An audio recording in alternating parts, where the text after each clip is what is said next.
Hi. Hello. Good evening. I haven't been here in a while, and it's been a while since I made that video in Serbian, and it took me quite a bit of time to make that one, and now it took me quite a bit of time to make the one in English, and yeah, there are a couple of reasons for that. For the last one, I was in my hometown, and I had better um, conditions for that. And as you can see, I still don't have good light here because I'm still in redecorating, renovating my flat, and yeah, I'm still not feeling well.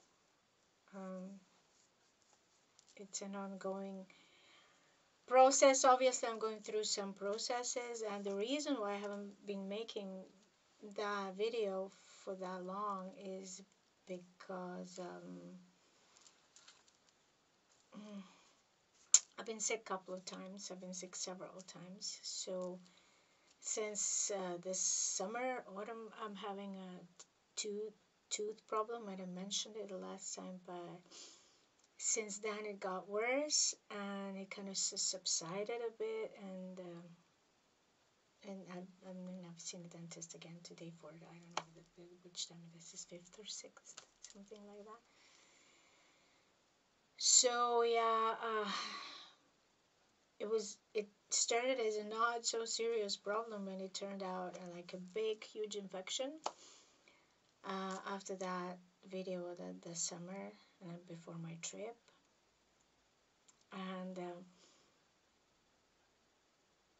uh, I it was a teeth tooth that is already I don't know what's wrong. Hang on. It was a tooth that's already I've already seen a dentist before, and it was fine, until it wasn't.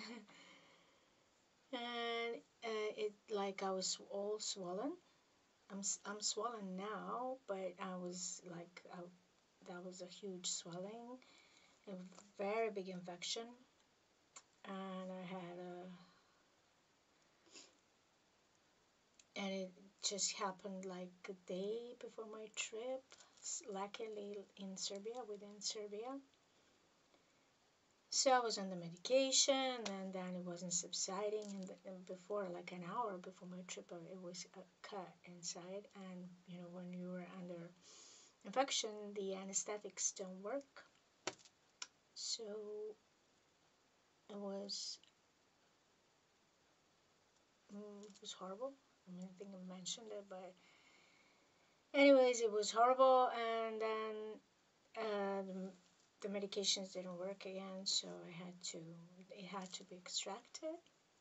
So, but the infection wasn't going away, so I was under quite a bit of medication. And then I went to my trip to Turkey, and then my mouth became completely like I couldn't open them properly because they became stiff. Like this area became stiff. And then I was under some more medication after I came back. So that happened during the trip, because I went to see the dentist before I went to the trip, and they said, so fine, no, nothing's wrong. I can travel. I was basically kicked out of the office, and I was told that I'm paranoid, and I'm a coward.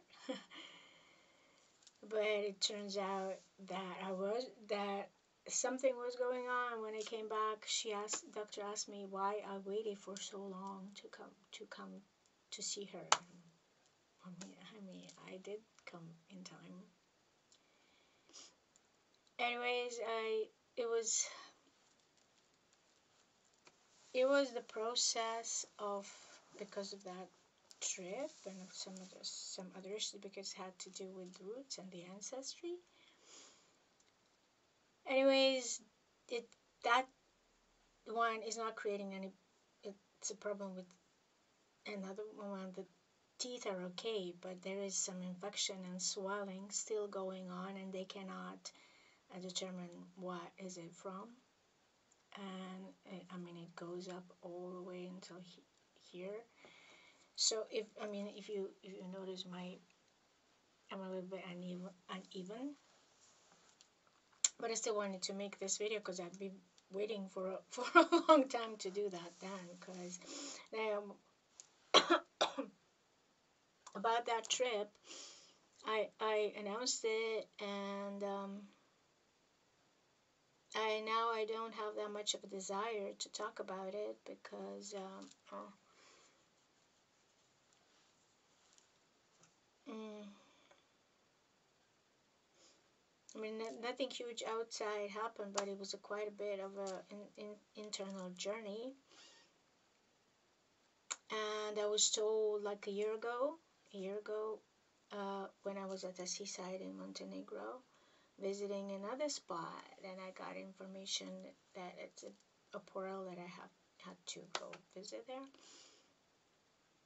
And it has to do with, again, feminine energies. That I started receiving information there that I should go to Ephesus and visit Mother Mary's house where she lived there, right? And Artemis Temple.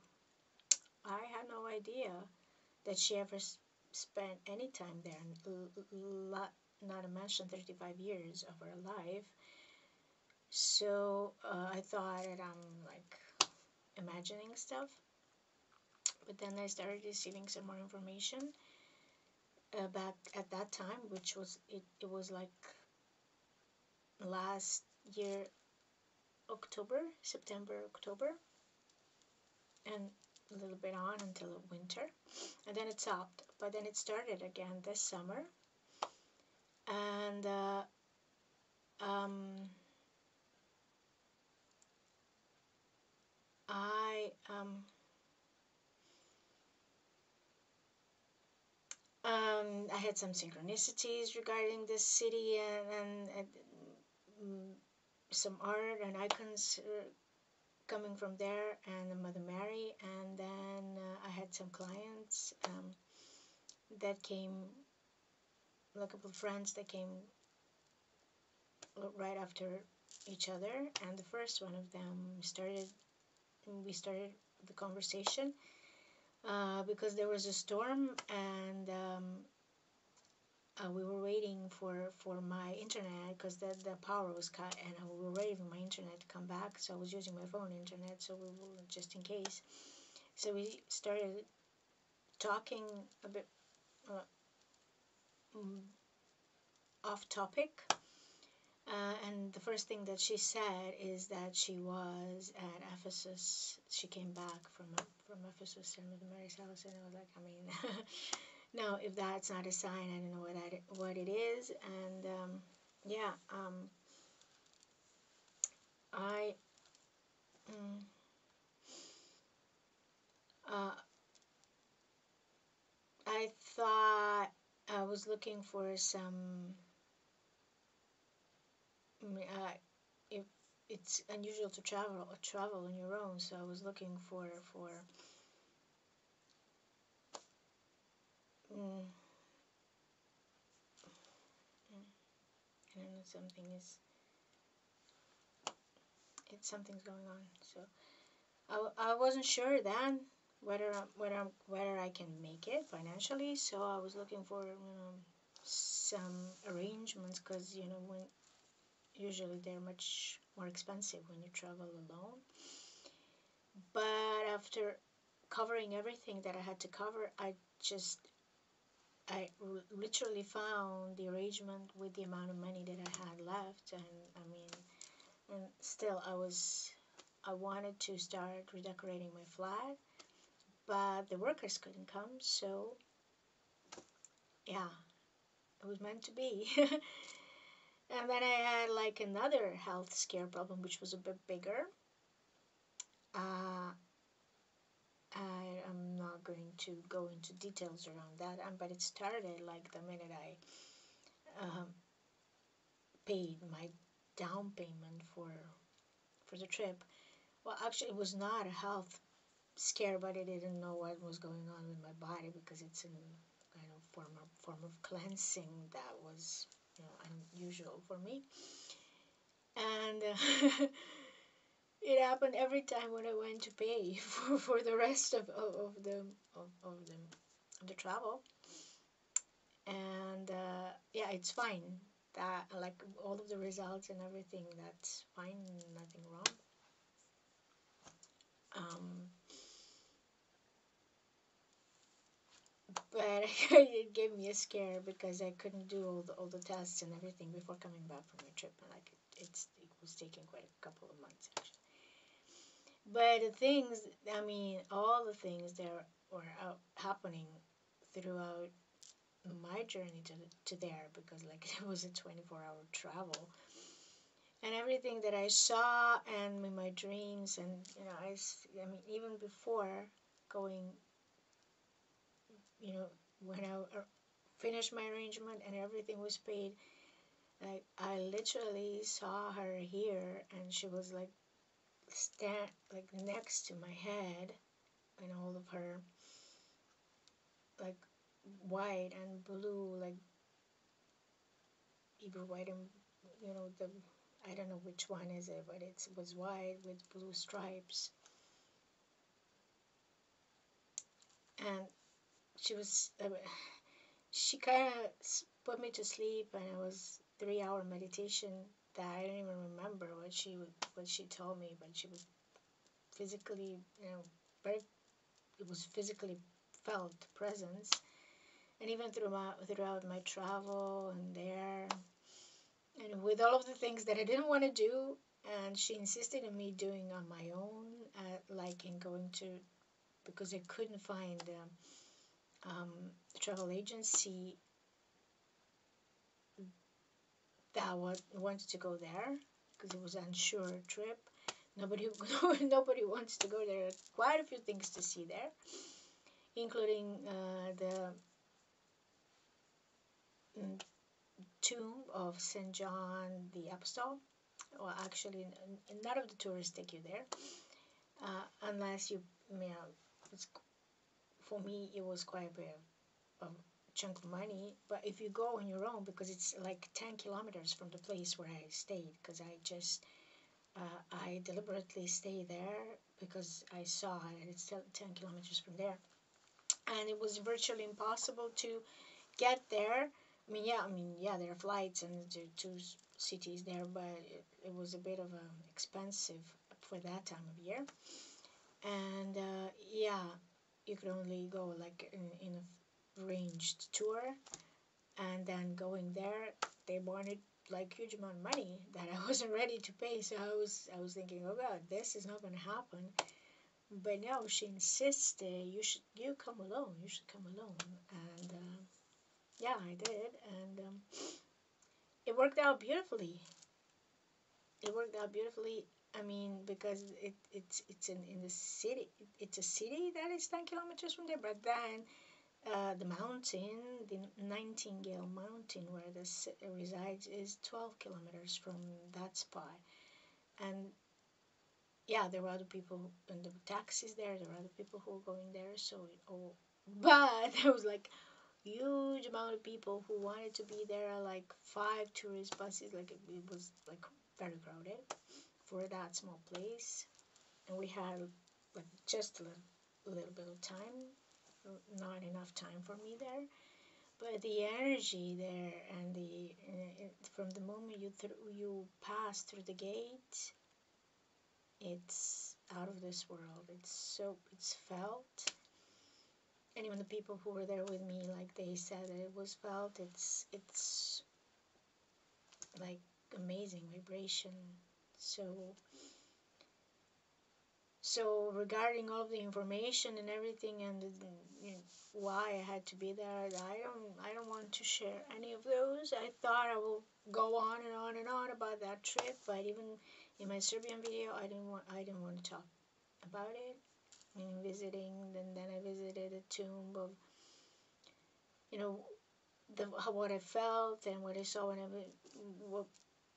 I was there. It was too quick for me, so like we only spent like 45 minutes there.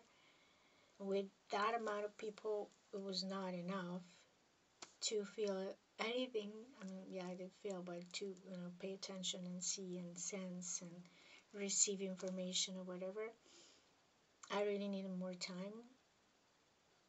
But I had dreams before and I had dreams after.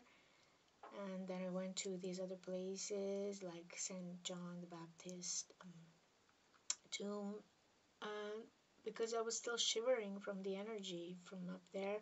I don't think I felt, it was not a big deal for me, but the Artemis temple was, and the ruins actually of the temple. And yeah, I felt some stuff there, but it's too, I mean, too personal. And besides that, other things happened. So while I was there, I was clearing the air. I was actually receiving a whole lot of energy, new from myself, and that instigated all sorts of clearings because, oddly, well, it's not odd, but we were like a vassal country to Ottoman Empire, which is Turkey now, and this path that I passed, like all of the bus was filled from the south of Serbia, people from south of Serbia, which my hometown is also part of, and we were going through the entire Bulgaria, through the south of Serbia, and then the entire Bulgaria, and then to this area. But that, at once upon a time, those areas were medieval Serbia. They belonged to us. And then after losing the war with Turkey and with Ottoman Empire, we became a vassal country, and the vassal country had sort of taxes to pay, and some of those taxes were given in children, like male children, who became soldiers for them. Young, we call that blood taxes, because they were given in children. And female royalty from Serbia were married into um, big families of Ottoman kings and princes and dukes. So at that time, the medieval center was in my hometown, and King Duke of Serbia, who was there. So the last one who was killed in the battle with the Ottoman Empire in Kosovo area, that we have the most conflict around now since forever. His youngest daughter was married for the son of well, not for the son, for the one who actually won the battle through for what's his name, Bayezid. So he killed her father, actually, and she was given as a peace offering, so that we become a vassal country, so that we are not their conquest all the time and slaves. So this was like a little bit better position. And she had the same name like me, oddly enough. So my hometown we have the same name. And she's the Princess Olivera. And yeah, it was the same route that they went through, like all the entourage that went to follow her, and her brothers who came to escort her. were going through that area. So actually, the entire area until up until Ephesus, and even the place where I was, there are a lot of they have a lot of Serbian heritage and ancestry. So this is why I said it's a kind of an ancestral route, was kind of an ancestral route for me, um, because my body reacted to it, obviously, or with all of the stuff that I couldn't access differently. And all of the and she was not the only one. There were others, other princesses like Princess Mara. After her was married into, and she actually, while the first one lived in Istanbul with him, the second, Princess Mara, lived in that area in Ephesus actually. So they had a lot of saying into the history of those areas too. So it's like a Serbian, like everybody who stopped me there, when they say, when they hear that I'm Serbian, oh, my mom is Serbian. So yeah, God knows, I even have some relatives there or where, but you know. Anyway, in that area is more predominantly Greek, and I know I'm just sharing this historical facts, but it was like significant for me. And yeah, a whole lot of pain was coming out because these were not, I mean, her story, Olivera's, the Princess Olivera's story, eventually was not also bad because it was a love story with this ruler, because she was a smart woman and very big diplomat, and he eventually loved her, and she was not like a slave. She was actually his wife, his, you know, but fourth wife or something like that. But I don't know whether they had any children or not, because you know, facts were that she didn't have children. Some facts are that she had only female children, so we actually don't know. But she was allowed to keep her. She was not converted. She was allowed to keep her Orthodox faith. So, and she influenced a lot of decisions, especially around that area, because all of the uh, female children, because they were not favorable, they were receiving the land around there, so they built up all those sites there and influenced the tourism. They had a lot to say around that. So, in a way, I can safely say I felt a little bit at home there. I felt safe, which was quite a bit of a surprise for me. Because when I went to Istanbul, I didn't feel like that at all. So yeah, but like that was like, I think that was the major. I mean, the biggest clearing of my life. I mean, the biggest one I've had ever. And yeah, it came out like this, and like this is why I said teeth and have to do with roots, and especially particularly that one had to do with roots, because the infection and the process was in the roots, in its roots, and yeah, it also it has to do with finances too. I don't know, maybe I already mentioned all this, but regarding all of my internal stuff and everything, yeah, it was still an ongoing stuff. And then when I came back, there were other things like this. I mean, the sun and everything there was perfect match. So I really felt cleared a lot. And regardless of this, of when I was in Mother Mary's house, there was on the one side there was this blissful energy that was coming, and I was feeling a lot of bliss, my heart expansion, but then a whole lot of pain around this, especially on the left side. So it was, I mean, I didn't have any medication at that time, so it was, well, I very much pain, yeah. Mm, but I guess that, I mean, that's what was being cleared, because all of these ancestral lines and all the lives, I mean, I don't think I had any lives there. I didn't. At least I didn't see it.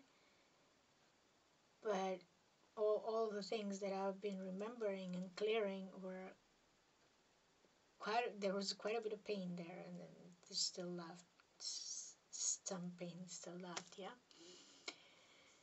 So regarding that, I don't have any general message from that place for like collective and whoever is watching this, because it was a personal journey and it was more for me.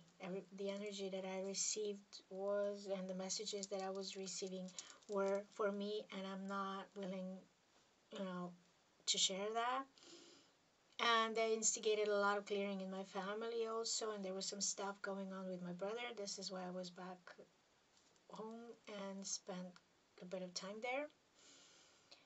And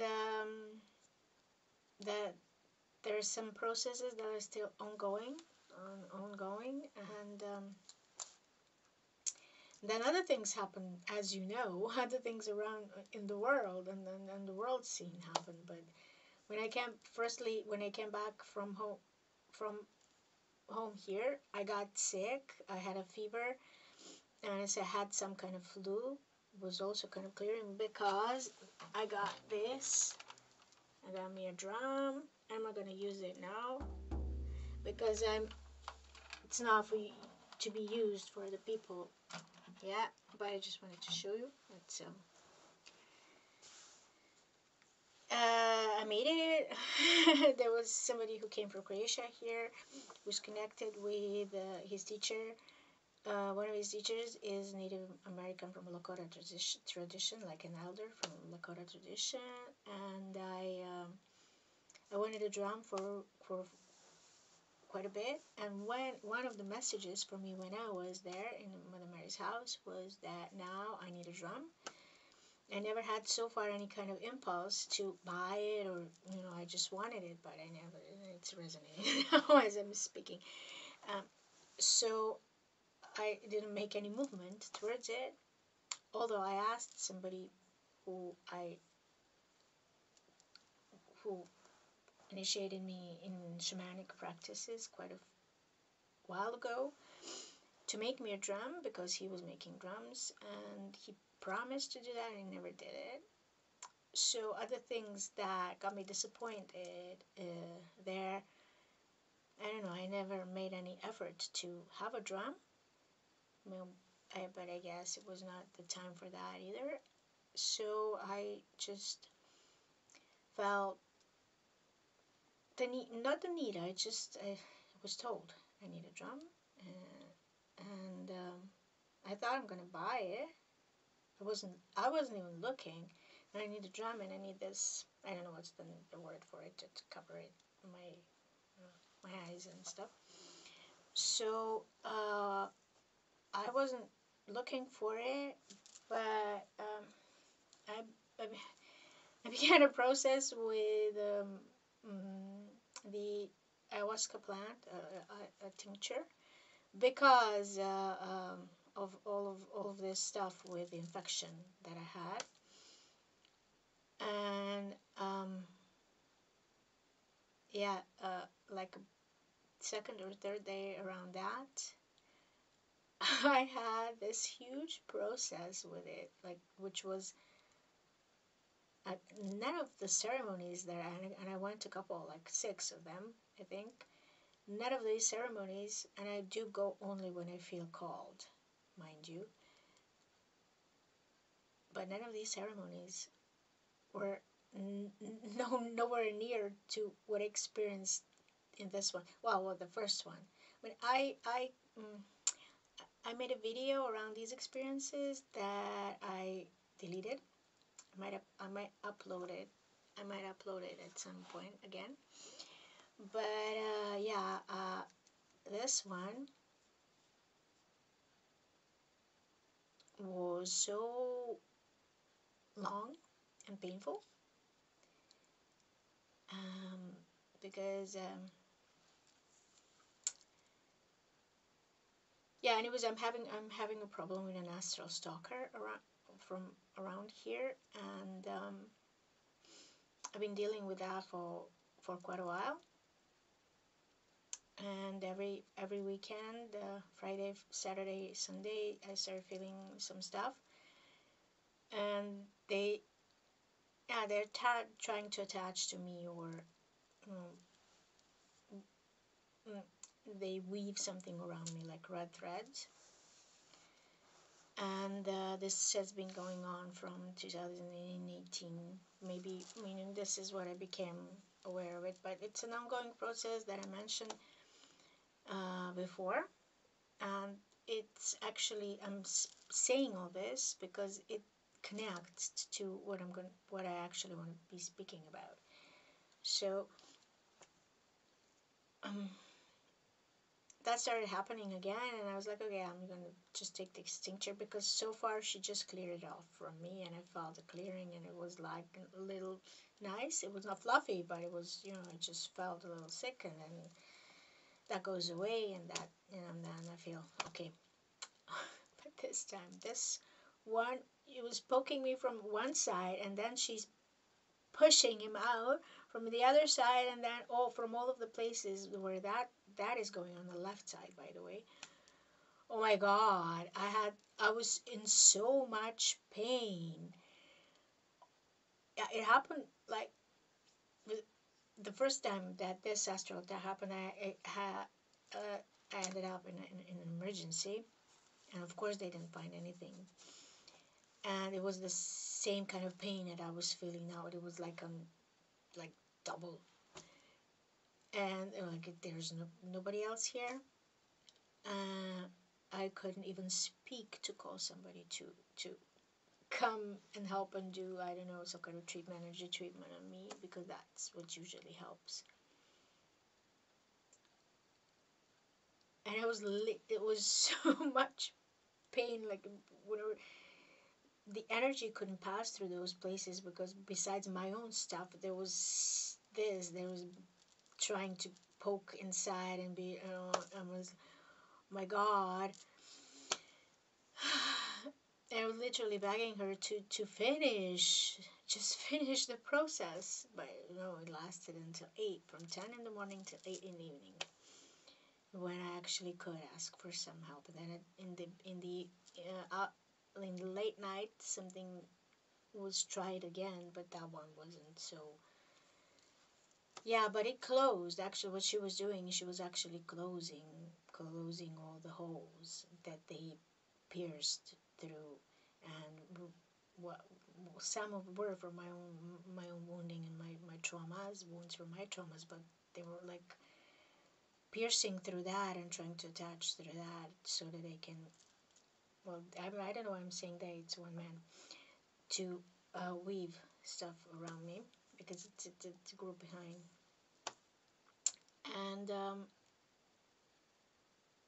yeah, that's like, after that she's been clearing all of the stuff, uh, like mainly ancestral stuff that were that was providing access to me through my channel, because this was meant to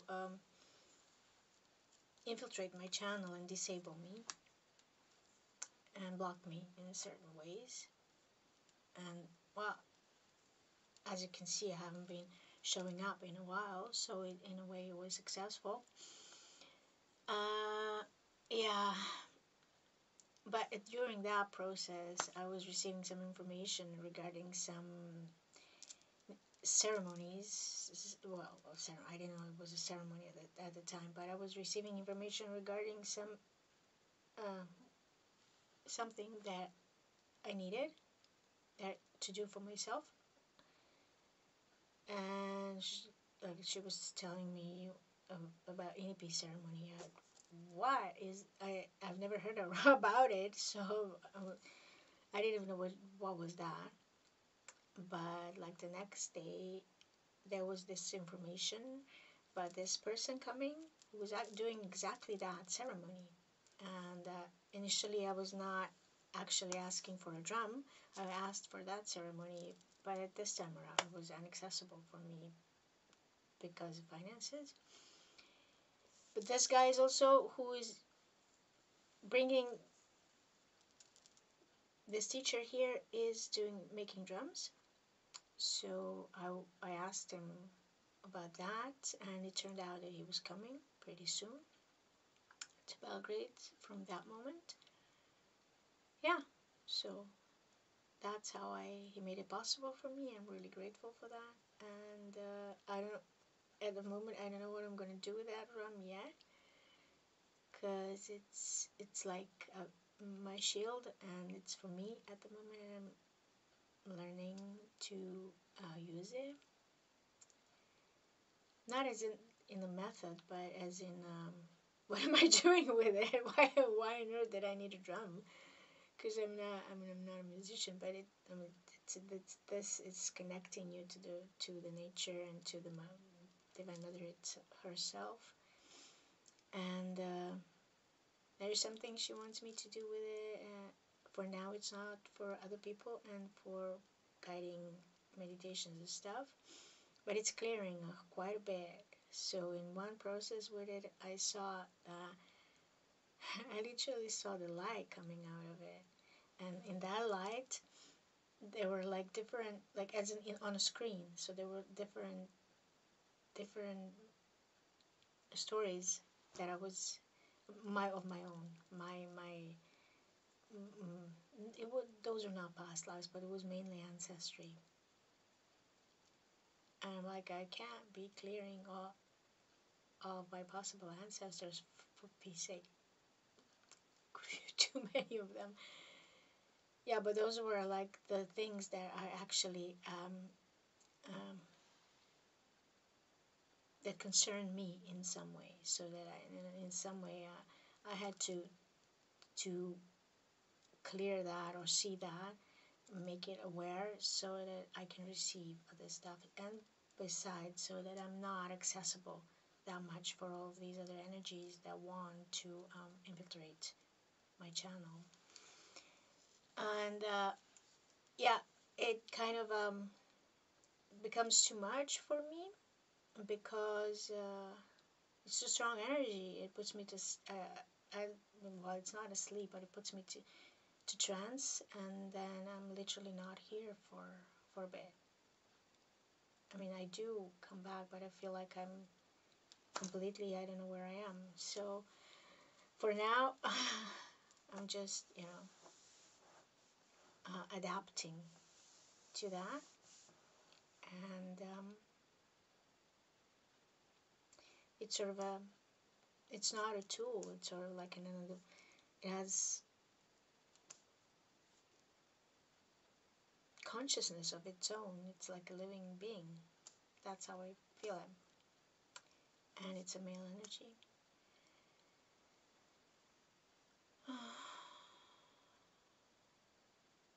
Well, it differs actually, but at the time of making it, and it felt like that.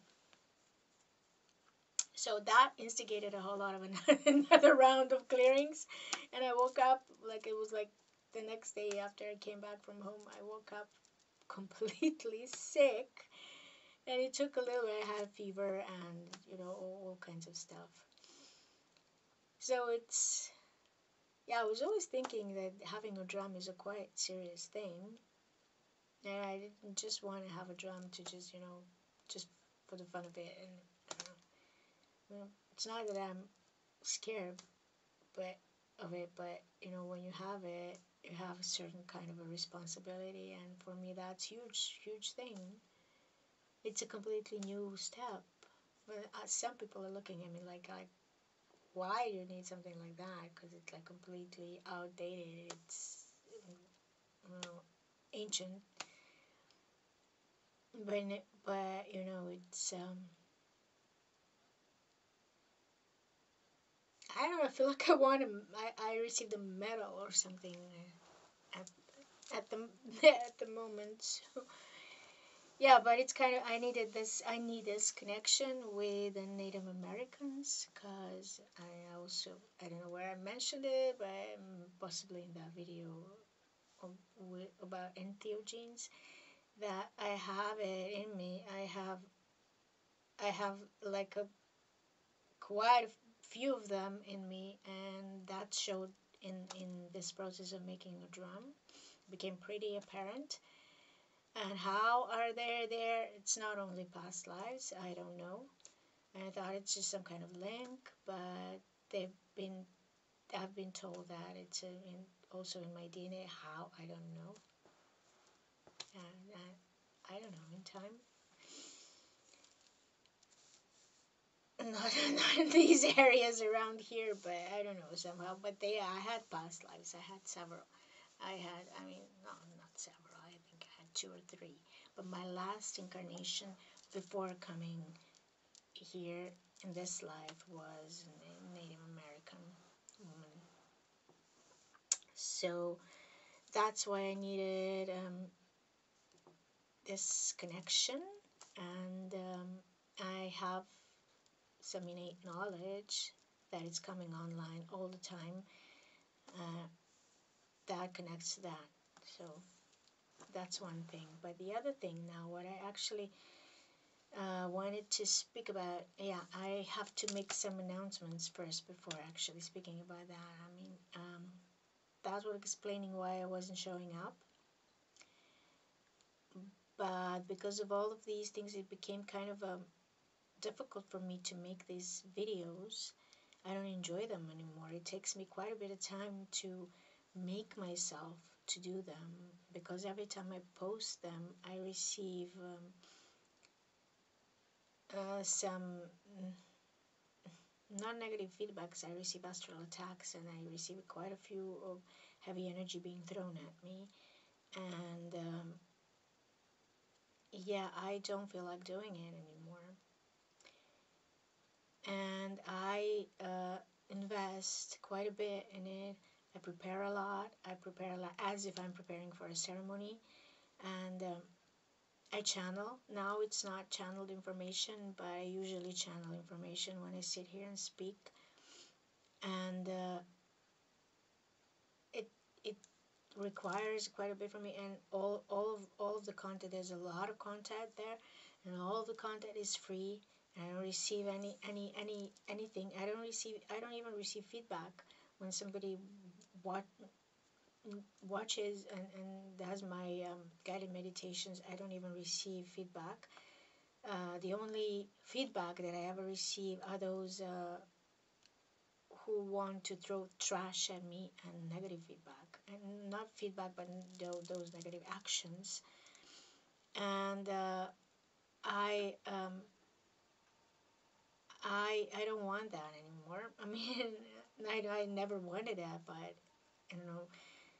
Still was somehow, part of the process. It's part of the process. It's part of the clearing, but it's beginning to be a little bit too much, and a little bit ungrateful from from the viewers. So I decided. I mean, I already announced that I'm not going to be making it using YouTube platform in this way anymore.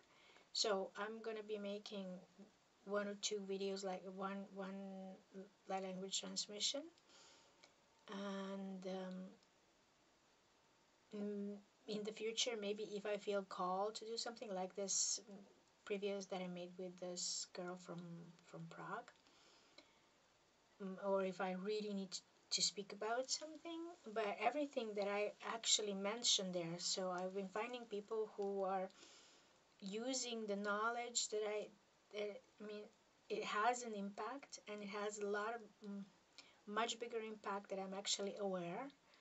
And this I understand through the people who come to me. And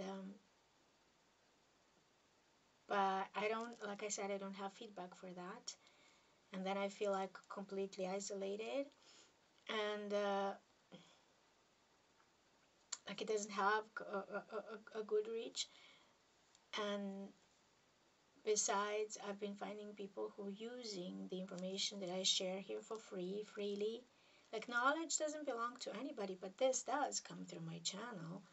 And it, like I said, it takes a little bit of me, and it takes some effort on my part to do that and deliver that.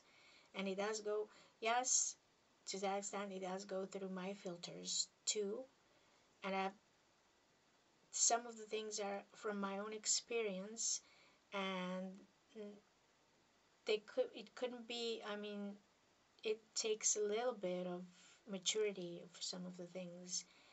So I found people who were using it or repeating it or creating courses on it, and I know it's mine because when you sort of plug into my energy, I feel a tug, a pull towards there, and then I see people literally either using my words, repeating it without completely understanding what they're talking about, and especially when you're delivering it to other people without a proper backup, proper understanding of it, proper experience of it, it's not quite the same, and it gets distorted.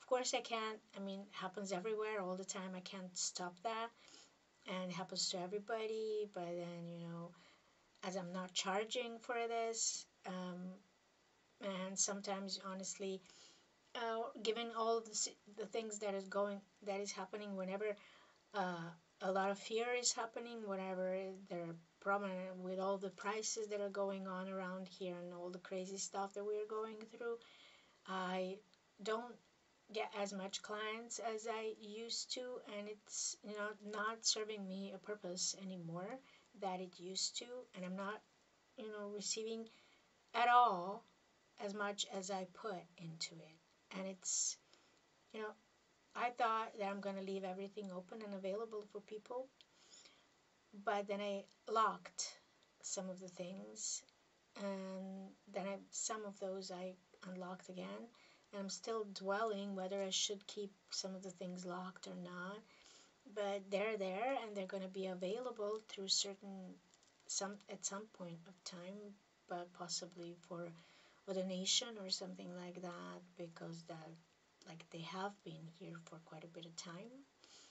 And yeah, there's the people who are asking me about and asking about certain questions that I already mentioned, and all of the stuff that I already covered in these videos. And yeah, they're going to be open for people who are willing to listen to them, but also there are people who are not so well intentioned and who use all the things that I say, that I mention in those videos, against me. And to especially like now, I said where that I was sick and what was it about, and I'm being quite aware that the last time that I did that, I was attacked, particularly in that particular place, and it made worse. But I don't want to stop being who I am because I'm a thorn in somebody's eye. And I didn't stop doing that after and during the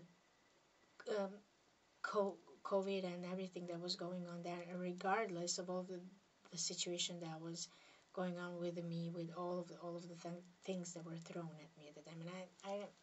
And there are videos that I spoke about that. I don't know if I locked those though. So yeah, I don't. Point is that like this, um, I don't feel that much joy in it anymore, and I also don't feel that big a need for that, because a lot has been said there. So there's like, what new? I mean, I started feeling like I have to offer something new constantly to make people entertained. And I'm not here to entertain people. I'm here for the service of the divine, not to the service of people. I'm in the service of the divine. So when my team, my divine team, has something to say through me, they will find a way, and I will, as usual, I will listen to their inclinations. But I'm not here to be somebody's punching sack, basically. And lately also a lot of hatred has been sent my way, and I'm not here to be just, you know, clearing hatred from random people. If you're coming for a session, if you're really, really interested for what I have to say, you can also check other videos. You can ask me. I'm easily there. I answer my mails, and I'm always open for connection. Um, but you can also book a session with me. You can book a consultation, anything. There are ways, and not make me, just use me because you need to get rid of your frustration. And I'm not accepting that. I'm not here for that. And I'm not here to misguide anybody or use anybody or whatever. And I mean, I don't enjoy all these kind of manipulations, and I've been speaking myself against some of those things a lot. So I just basically don't want to be in that game anymore, in that field. I want to upgrade, and I'm still not completely sure in which direction this upgrade is going through. And this is some kind of my own personal transformation too, and it's quite painful emotionally and physically. And during that time, I need time for myself. I need to be inward, and I need space. And my sensitivity is quite heightened, and I don't need something like that.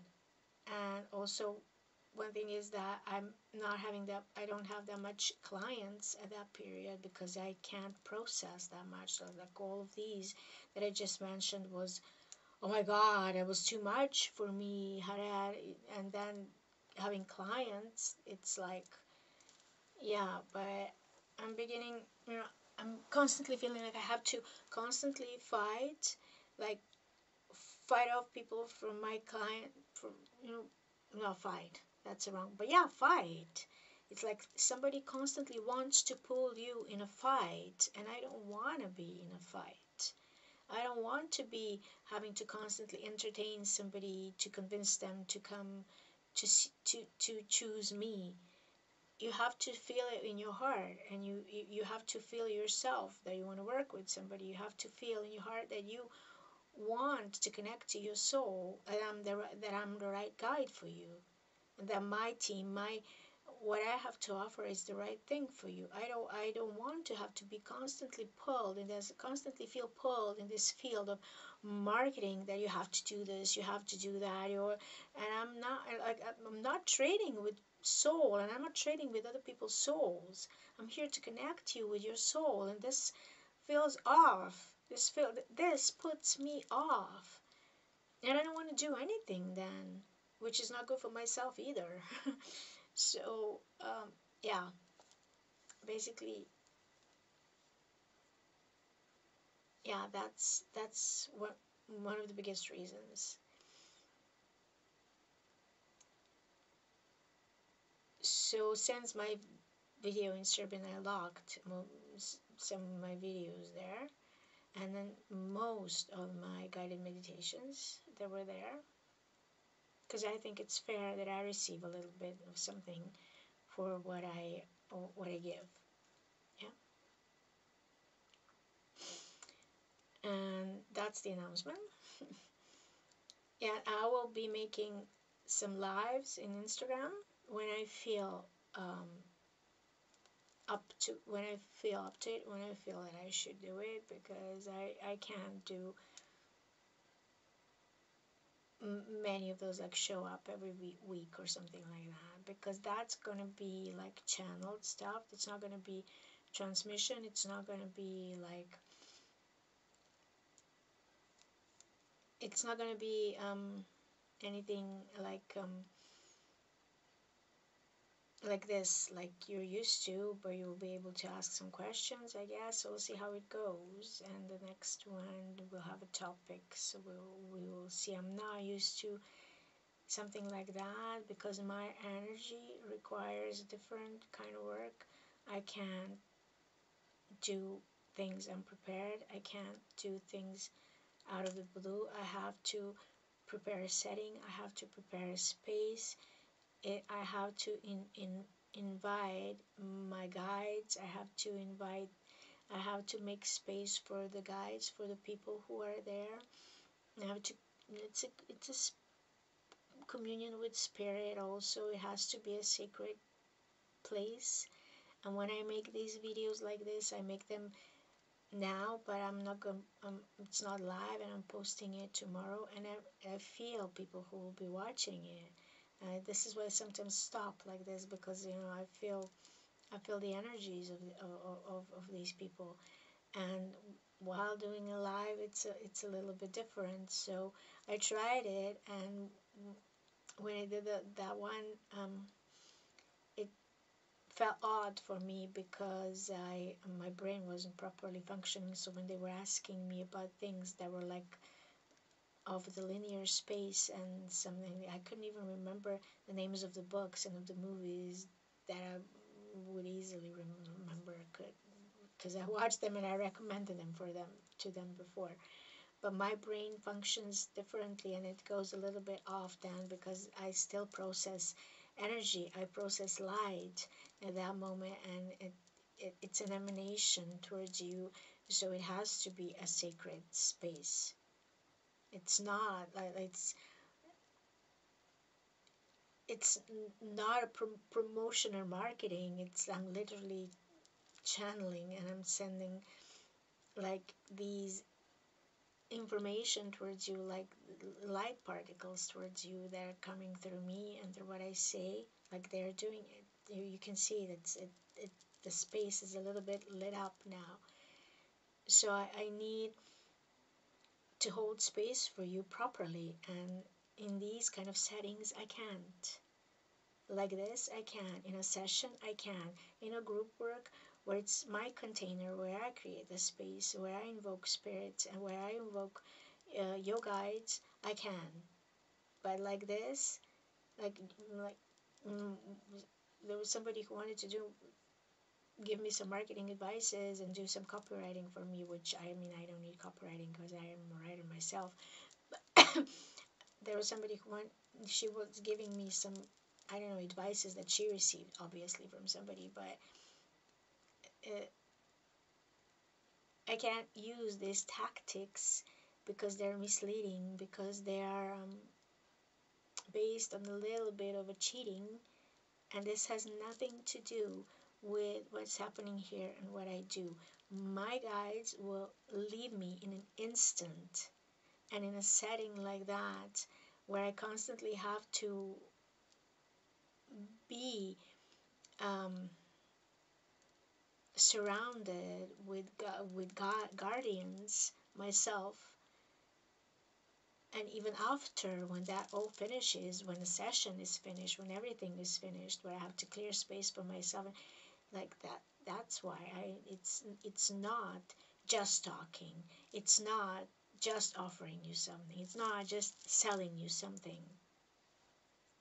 It's about transmitting something to you. It's about creating space for your inner personal change. Although you're not doing a session now, and you won't be doing a session, but you still, the moment when you connect with me, you're connecting with quite a huge lineage, and you're connecting with quite a lot of spirit guides, and they will instigate something, and some process will be also be instigated in you.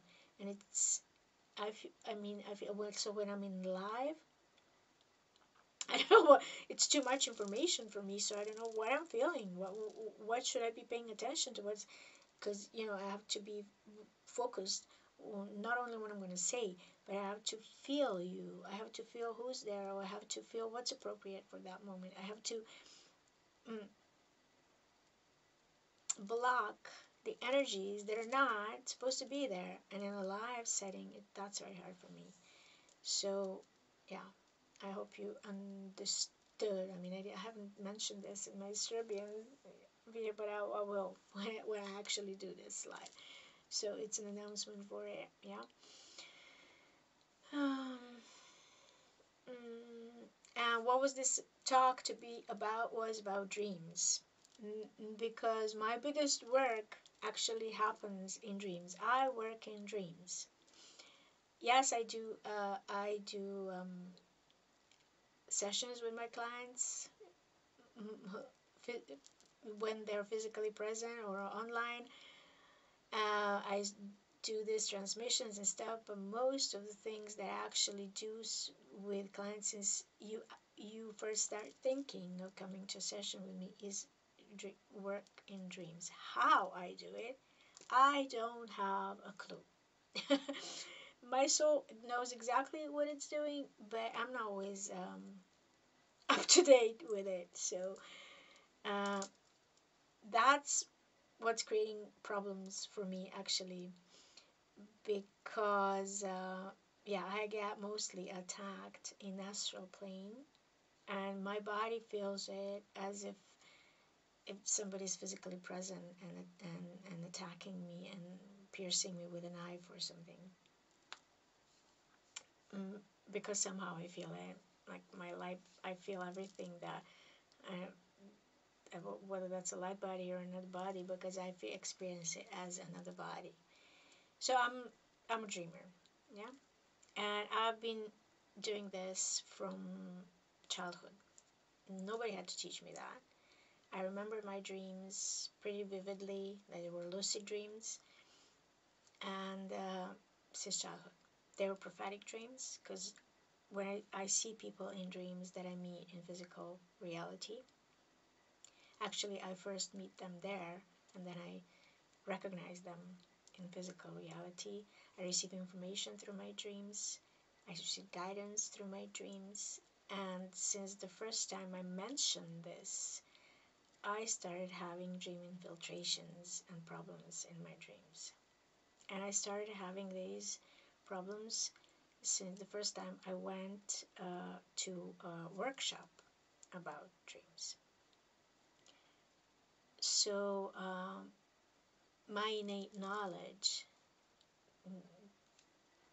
goes through there.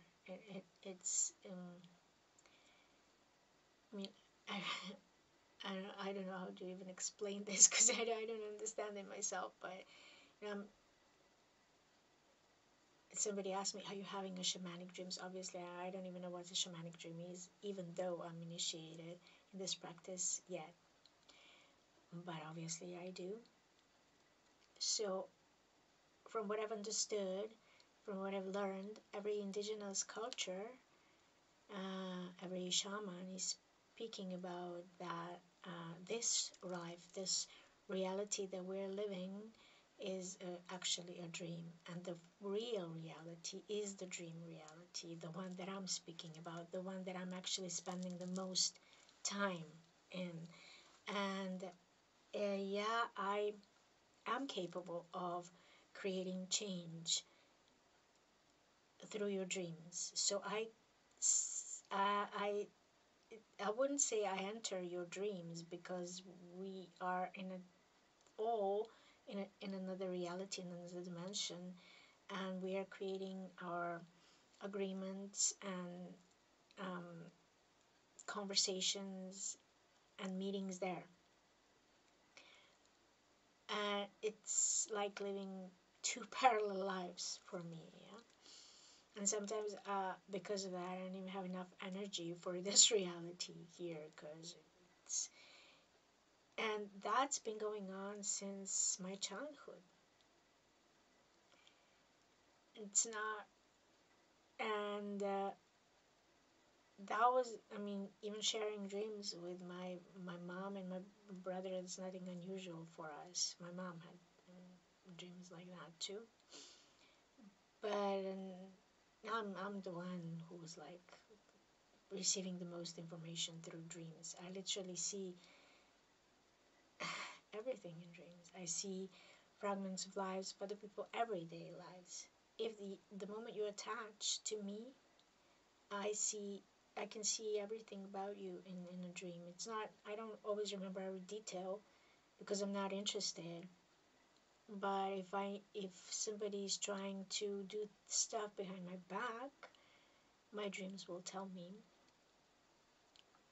So in a way, that's been always a good, that's a good thing, but in a way, it always created problems for me as a woman, because whenever I wanted to have a relationship or would have a relationship, basically those people could never lie to me, and that created problems for them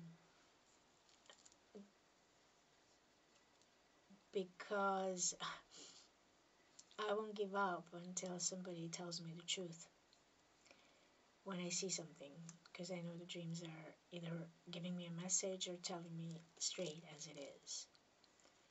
And that's been like that since day one. And yeah, basically most people don't like that. I don't even speak about that. I don't tell people this about myself. This is helping me in my work, in work with clients. But the problem with that is that as if I'm experiencing it as my own. I diagnose and somehow I heal it through me. But as in the well, since recently, I couldn't differentiate when something is not mine, especially when it connects and entangles with something that is same or similar, an issue that is same or similar, or when somebody who has a connection or we have some karma or something from past. So I basically experience it in a dream as it is happening to me. And I only know when a client comes that it was somebody else's stuff. Literally, to last year about this time, I had problems with like every nerve in my body hurting me. I didn't know what was going on, and I thought it was something mine, um, like I'm getting sick or something. But the woman that came next, and it was like it took her like a month or two before she actually came, because she was postponing the session because she got sick and it was clearing. And when she came, she told me that she had quite a bit of a problems with nervous system because she had a complete paralysis after she received a vaccine. And I was somehow that was going through me. I don't think I was clearing it, but it was going through my channel. So obviously, there's some ability there that I don't know how to handle. Yeah. And it shouldn't be going on, but I feel stuff through my body too. So my body is like, that's how my intuition functions. So my body tells me stuff. So my body is my oracle. And yeah, this is how I know things too. And I'm still, I'm not quite understanding that properly, and especially regarding dreams. Like I said, when something happens in a dream reality, I can physically get sick or feel pain or have problems, like I don't know if I'm attacked there and I get some damage or wound or something, I'm gonna be feeling it physically. Like like that happened once when I was um my my in another form of my body, because in dreams you can shapeshift, of course. In another form of my body, I had problem with my paws, and my left foot had I got injured, and it's not an injury. I didn't get injured. It just I felt I had a problem that I had to heal, and like with my left hip and stuff like that. Yeah. And how that happens? Yeah, of course, I have some knowledge from past lives. That is also, that's what I mean by innate knowledge. So that comes, but that was happening even before I knew what I was doing. So since I got my initiation, since I started doing all this, I started understanding what is going on with me. And because I've done so much work on myself, this is why I can recognize some things in other people. This is why I can help them with similar things and help them understand their own energy. And the point is in understanding of how you function and how your energy functions and how you function as a spiritual being in this reality. And for me, this was one of the issues. Yeah. And dreams, uh, like one of the forms of healing that shaman does is they can enter your dreams and instigate a change or help you with something or help you clear something or heal you. And obviously I'm doing that without actually unconsciously, and I've been doing that even before I started doing this work, and I didn't know I was doing this. And I even now am not quite aware of how I do it, and this is why I get injured so much, which should not be happening. But I didn't have a proper teacher for that. I still don't, and I've been constantly asking help. And this is, by the way, one of the reasons why I decided to undergo my self treatment with ayahuasca tincture, and I asked her for help with that. Um, just to give you one example, like dream informations. This is how I became. I mean, this is how I went to the mountain, to the top of the mountain, because I was told in dreams that I should go there. And I woke up next day knowing that exact mountain where I need to go and when and how. And going through another time when I went to search for the eagle feather, and because I was flying like it, I was an eagle flying above these river meanders that I was seeing, and I was later told where I need to go. Okay, so this is just one example. However, mm, although I can consciously dream about what if I need an information about something, I can consciously dream about that and receive information. So I can, I would say that I want to do this and this, and no, go see this and go see that. I yeah, I, um, I'm thinking now that I should have said that this is not going to be an information on how to lucid dream, because you can find plenty of information around that. But however, I don't believe in actually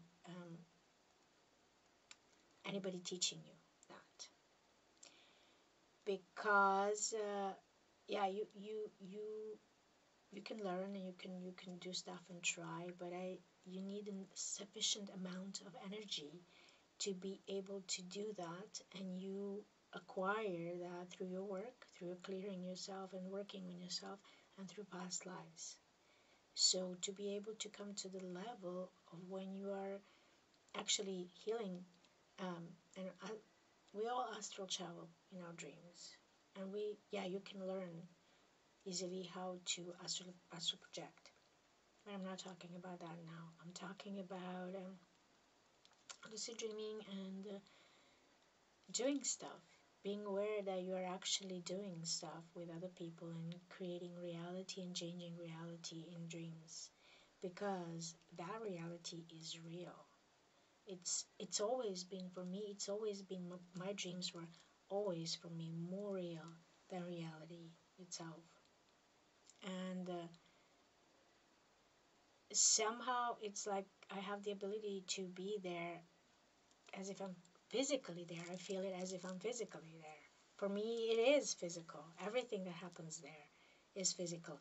Nice stuff and bad stuff too. So, having said that, I've been always going around and learning. I've been learning, and I've been going through higher planes and and I've been taught in my dreams with my guides that I knew long before I received my initiations and before I started doing this work. I knew them since my childhood. So I've been aware of that, but I haven't been sharing this with people. And for a good reason, obviously, because the minute I shared it, somebody started abusing it. So when I went through the shamanic courses and initiations, one of these courses was about dreams, conscious dreaming. And we received some hacks about how to create, to be aware in a dream, to wake up in a dream, to know that you are dreaming, and then change that dream into something else. But since I started using those hacks, basically my life became a nightmare and my dreams became a nightmare, which they weren't before. Then I understood that actually I've been lucid dreaming all my life, and all of these that I just told you, that it was innate with me. And I've been doing it, well, I'm going to say that I've been doing it better since all of the things that I've been taught. I did it properly. And this kind of created problems with it, yeah? Yeah, I mean, I didn't bring it now, but one of the hacks is you write on a piece of paper, remember you're dreaming, and get it out of your wallet every once in a while. And I did that. In the beginning, I did that. And that started creating glitches in my reality. I literally had glitches. And I would, I would be on a bus, and I look, and I would see passing through next to a certain building, because it's a bus station in a certain building, and I would see like this person. For some reason, this person came into my app. I paid attention to that particular person. But then, like a minute after, and I know the bus passed by that station, so bus is not going backwards, it's going in this direction, right? But in a minute, I'll be seeing that picture again. Not a picture, it will be happening again, as if the bus went back and passed by that station again, by the same building and by the same person. And that happened 3 times. Well, that wasn't scary part, but the scary part was that there started being some figures around me, like dark figures, who attack me and pull me, like I would be in my completely, like a light body, completely white, beaming white, and they would be kicking me and screaming at me and telling bad stuff, nasty stuff at me. Like everything, what I know now is they were trying to lower my vibration to be able to get a hold on me, which they did, by the way. And yeah, I've been having problems since then. I once had an experience that I actually went out, not only I was out of my, this wasn't, this, I knew I was sleeping. So I'm out and next to my bed. I'm observing my bed, myself sleeping, and I'm observing these screens that I have around me with different scenarios of this life that I'm living now. And then at that time, somebody came, I don't know who that was, and kicked me right back in. And that felt so violent, so aggressive, that I never repeated that again. So, yeah, obviously, I mean, I did have a guide, in a form of a black jaguar for a while through dreams, because then I would be going through pitch black. It was dark, pitch black, and I wouldn't even see myself or anything, but then I would be, eyes would flash, and this being would be guiding me, but it stopped coming, and when it stopped coming, it was after that attack actually that landed me in hospital that it stopped coming. And I do have information. I do see things again, still in dreams, like I've just told you. But I'm as if I'm constantly reading this energy, like this bandwidth that is around the area where I live or the earth too, and I'm not going up from that, which I did before, and I don't like that. I don't like that, and somebody is tampering with my dreams, and I've been receiving infiltrations in dreams and been sent information. Like I said, since the moment I mentioned that I can do that in dreams, I received damage in front of here, and like these things that I mentioned, that somebody's weaving stuff around me, because it's weaving its dirty energy, and then I read this energy, and then I'm like in a completely different reality and different dimension. And then sometimes in this building, that it's not my concept. It's not the kind of like somebody I know has a concept of you climbing stairs and floors in a building, and when you come to the top floor, then yeah, but I came to the top floor, and then poof. And yeah, that's not me. It's not like I feel dragged constantly in somebody else's realities. And what I also do when I work with other people is not, I'm not dragged there. It's as if I enter their reality. I enter their yeah, their reality. What they're creating with their lives, and I experience it from their eyes. And I only realized that recently.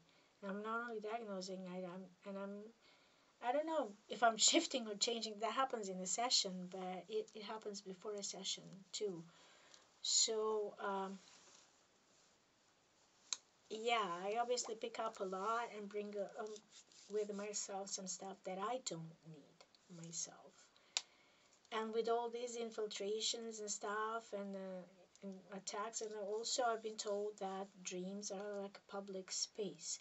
So you have other astral travelers there that are one going through different portals and stuff. And I do see portholes sometimes. Sometimes they're like nice portholes. Sometimes it's like a gate, like not electronic, but some form of, I don't know, metal or some kind of something golden, or some kind of gated open and then close like that, as if you're in some kind of a spaceship or virtual reality or something like that. It doesn't feel very organic. So I've been having these kind of dreams since 2019 or 20, since they started using 5G here and psychotronic weaponry. So yeah, I've been having constantly this beam on my head besides all of this, but that kind of lowers my vibration, and the, the dreams that I've been having since I've been ridiculously and crazy, and most of those were nightmares because of all of these who are trying to infiltrate, because I've been also viewing their reality, because like I said, when somebody tries to attach to me, I see their reality, and oh boy, that's not nice. And I'm not gonna go into that, because I've already been told that in the last video when I spoke about this, that I'm scaring people. I'm not scared. I'm not trying to scare anybody. I'm just saying what I'm experiencing and sharing, and most of the things, because most people don't even remember their dreams. They're not aware of this. And the what I've been seeing in the realm, that is actually, all of the fights. There are quite a few people here who believe that they're shamans, and they actually never had any shamanic training. And especially not with anyone who's a genuine shaman, they constantly fight. I felt that. They're constantly fighting with each other and attacking each other astrally. I also feel that I constantly receive this, especially when the client who has something on themselves is coming. I receive these energy balls in me, and they serve to damage you and to try to attach to you. And like they created, like I said, I've never had this here before. It was I was quite visual, but I'm not as. I mean, I am visual, but I'm seeing stuff that I would rather not. And then when I read this energy, it's not nice energy. And basically, I'm making this video about that because I want this to stop. Because as I speak, I clear those things, and I wanted to create protection and boundaries around these things, around these dreams, because I know very well that you don't have to go through these dimensions. What they're doing when they're attacking, when they want to prove that they're have more power than you would have, more knowledge, or whatever, which is ridiculous. Because when you get attached to that, you're not developing anymore. You're not. This is only happening on the lower astral plane. So yes, I've been told that dreams are public space, but I don't think so. Yes, certain levels are when you are going from those levels, like these astral, but they're lower astral planes. But then, um, well, depending where you go, you can go another other planes, another worlds, another planets.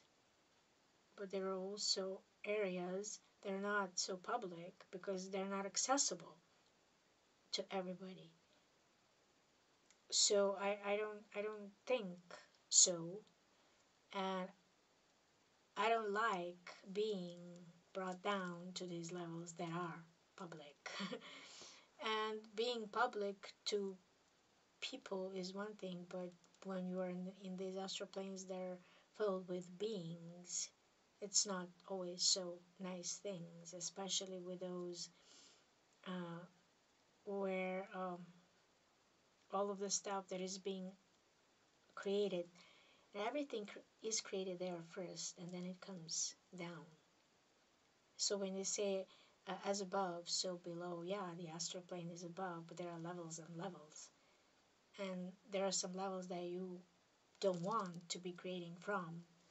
So this is what is affecting us recently for a while. This is where everything that they're pushing on us since 2018 happens first, and this is where they create space for it. And I've seen it. They have people who are actually only doing that. People. They're in dark hoods, but they're only creating it there because they know how energy works, and because they know how this reality works from there. They know how to create that reality there so that they can affect what they want to push it on us, because we're not consciously creating with our dreams. And this is what dreams are for, actually. So they're not for astral fighting, they're not for investigating stuff, they're not for remote viewing and spying on people, they're not for um, having astral sex with people without their consent. They're not for energy stealing, but this is what they're mostly used for in dreams, from those who are using their lower astral plane as a playground to receive energy. And this is why the astral fights and stuff always happen. And this is what this is all about. There are some beings who only exist there and can't and don't want to go to higher planes, and then there are beings who want to evolve and go to higher planes. And this is where you connect to your soul. you can also do all of these work in dreams and connect to your soul. And actually, my sessions, when you come to work with me, are like in a dream state. They're happening in a dream. This is why we're using hypnotic trance, so that you are in a dream state. And this is where we instigate change with you. So ideally, you would be able to do it yourself. But with all of these damages, traumas, and all of the stuff that you cannot access and understand yourself, you need a little bit of help. So the, this is actually what I'm talking about. If we want to instigate, when we want to instigate global change, this is where it happens. And this is how they do it. This is how they manage it. This is how it's not so easily removable. This is why it's ongoing. Because they created there first. And then they present it to us in different ways and gather enough amount of energy from us so that they can go along. So we kind of consent with it because we don't know what's going on, so we don't say no to it. And then they get their green light for it. This is why all the stuff that happens, and now you find out information about it since, I don't know, 10 or how many years ago. This is form of magic. That's where black magic is happening mostly. But this is where we all create. This is like collective. And they're doing it in groups because it enhances the energy. And this is where collective change can also be instigated and happen, because this is where we create our own individual realities, our dreams. We're capable. We do it all the time. And the change happens there on that plane. In the same way that disease happens first there, and wounding or creating, like, I'm just more aware of it than other people.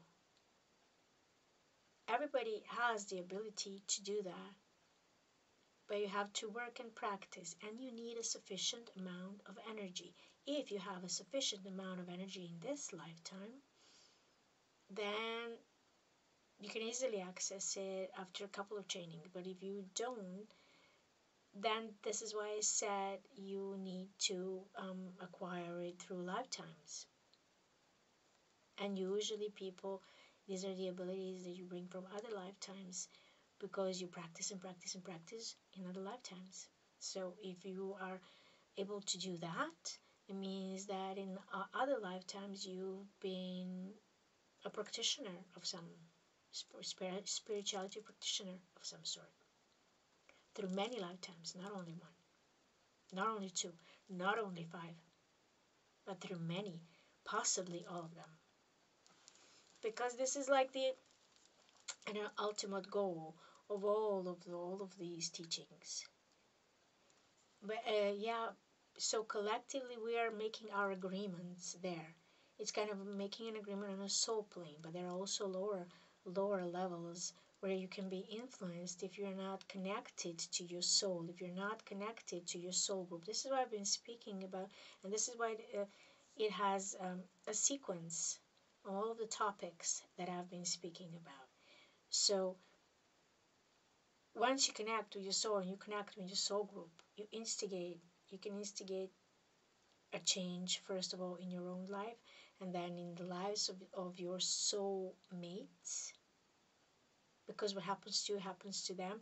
And if you meet regularly on some plane, you can create, and you're conscious of it, you can create agreements between you to have positive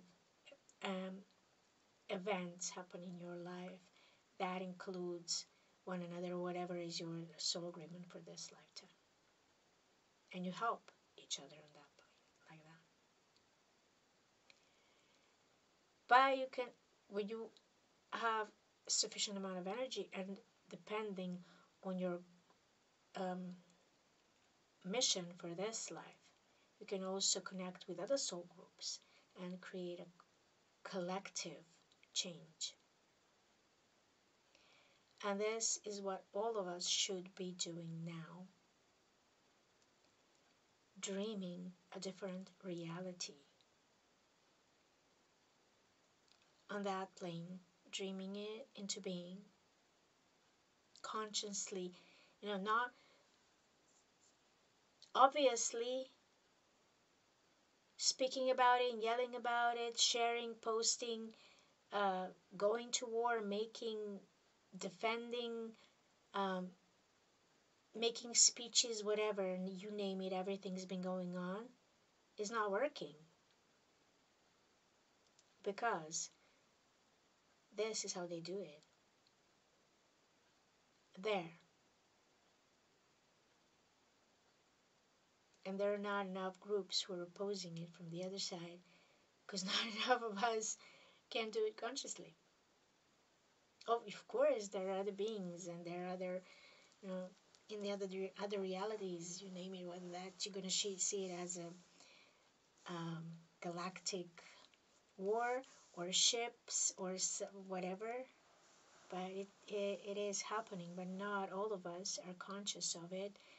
So not enough of us has connected to their souls and embodied their souls in a sufficient amount of energy so that we are able to initiate that kind of change.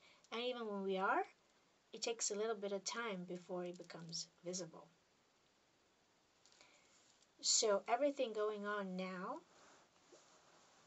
and I didn't mention, I wanted to speak about it, but I started speaking about other things. Given this war that is happening in Palestine now, I feel devastated about it. I didn't want to speak about it as much because it's the same kind of scenario that was going on when it was happening in Ukraine, and it's still happening in Ukraine, but not to that extent. And I kind of felt it a little bit more inside of me because I have some connections there, but I do have friends in Israel and in Palestine, and I have better friends, closer friends than the ones. But I physically visited Ukraine, and this is why I felt it a bit more.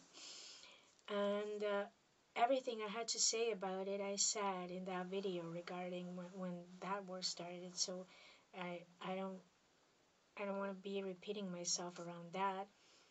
And I was a bit shocked and scared when that started, because it's obvious that they're reinstigating some conflicts around the world where there's still unhealed pain and there's still turmoil, like where their melting pots are, and that kind of worries me a little bit. Well, not a little bit. It worries me, and that is yeah. When this started, we had war here. We had bombing here. I know what bombing is. Do you know? Have you ever seen a detonation? Have you ever seen the devastation of a detonation? Have you ever heard a detonation? Have you ever felt? I have. So it's kind of triggering me a little bit watching all of this. It wasn't as bad here as it was there, but the war was in some other areas. And the devastation and destruction of people was pretty much the same. So it's quite triggering for all of us, so people don't want to listen about it around here. This is why they tell me that I'm scaring them, but I was really worried, and I still am worried. Because we do have a melting pot around here. So I was thinking, are we next on the list? You know. So, and I was worried at that time that um, they wanted to instigate the war, the holy war with the Islam world, which would not be a nice thing. And I don't think that's a threat anymore because they're not um, buying it. But that was the idea. They wanted to instigate the jihad. And God help us then if that happens. So, why all this is happening?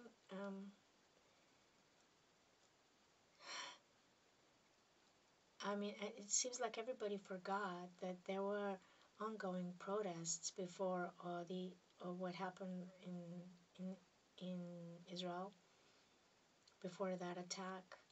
Everybody forgot that there were ongoing protests against Netanyahu for months,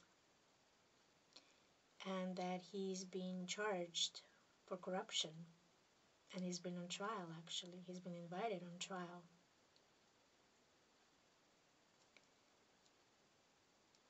And look what happened next.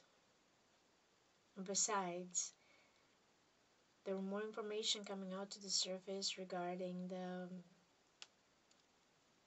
COVID and the vaccines.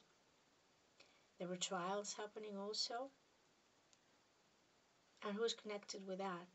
And which country was the one that got the most vaccinated population? And who is in charge in Pfizer?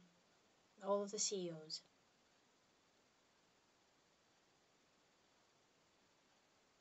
So everybody all of a sudden stopped talking about it, and everybody stopped talking about the effects of the vaccines and about all of the people who died suddenly. Maybe I would do too, but I'm having clients who are coming with their loved ones who died suddenly or who came with some sort of injury that they had with vaccine, and even if when they did, I feel it in them. So I kind of can't stop talking about it, and this is one of the reasons that I'm on the constant I watch and being stalked. But only one. The other one would be my connection with a lot of connections with foreigners and my knowledge that is coming from abroad. And the third one would be energy, because they want to, like I said, infiltrate my channel and shut it down. Not take it over, but shut it down. And given to what's been happening lately, the obstacles and the blockages and everything, it's about shutting it down. So yeah, I went a little bit off topic, but because I was trying to make my point about how we can all create change without casualties. They want all these casualties. They want to scare us, like we had here in the spring.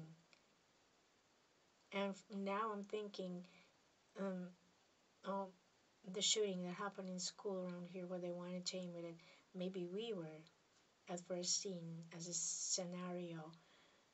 Maybe we were seen to be watching this scenario that's happening there now.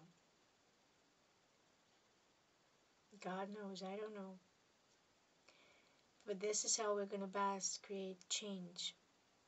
Not by fighting them and coming into even with these astral attacks that I've been talking about, this is what, as long as this is happening on astral plane, it's going to be happening on physical plane. I'm not going to go fight anybody, but people will be fighting with each other, people fighting there, improving their territory on astral plane, proving their prey, like that would be their followers or clients, people they work with, proving they have more energy, trying to lure somebody into their field because, or attach or infiltrate their field so that they can steal energy. That's all war games. And what are we watching now? So we can create reality, different reality there. All we have to do, if you can't remember everything that you're doing in dreams, you don't have to remember everything. Just set the intention that you want to meet other people in dreams, and wherever, whether that's an astral, higher astral plane or wherever that is. All of the platforms and in the dimensions that they're doing it on. You want to meet those people who are creating and instigating change for the better, for the good, for all of us, for peace, for prosperity, for new stories, new lives, for new earth, for children to be happy and healthy and alive and having good lives. I don't know why some souls choose to exit like this. I know some people might be angry with me when I say this, but from my experience, from what I've learned from my clients, even the ones who were coming with vaccine injury and the ones who died on them, whether because of COVID or other things or because of vaccine, they all told me that it's a soul choice, that they have a lesson to learn, karma to pay off, or there was a lesson for somebody else in there, whether that's their family or clearing something quickly or exiting quickly, finishing off a task and exiting quickly. And I've been even told that the ones in the session, that the ones who left like that had to leave and finish their task soon, and they're not here anymore because they don't have anything else to do here anymore. I don't know what's anybody's story. I don't know if that's, I don't know, every soul story. I don't know what whose personal story is and what their lessons are and their needs are. But this is what I've learned so far from my clients. So whether I don't know if I wouldn't think from this perspective that anybody would choose a life like that, a reality like that, to die like that. But all I can say is that I honestly don't know. There are some quite advanced souls that will come and in order to shift this reality and make us become aware of some things, open our eyes to something that we're refusing to see, they would do that. They would accept a task like that. My client who came, whose husband died suddenly because very recently, she said it was a kick in the butt for her to awaken.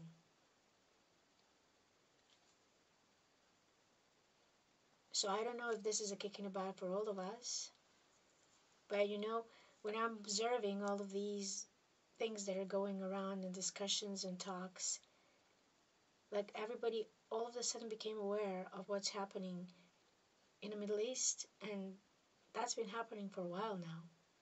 Yeah, 75 years, but even longer, even longer. And I don't have a desire to talk about that because I sat around on the table with people from Gaza and discussed and discussed. I sat with people from Northern Ireland and we were talking about their conflict. I was speaking about conflict from around here. Like, I'm tired of that. And I'm aware of it. And I've been trying to make an impact, and I've been trying to give a voice, and I've been trying to speak about it. But people don't want to hear. People don't want to see until they're ready to hear and see. So the only way that we can shift this reality is by going and up upper planes in dreams and create a better world for all of us there. Dream it into being. This is why we have all these abilities, not to be fighting each other and stealing from each other and whatever.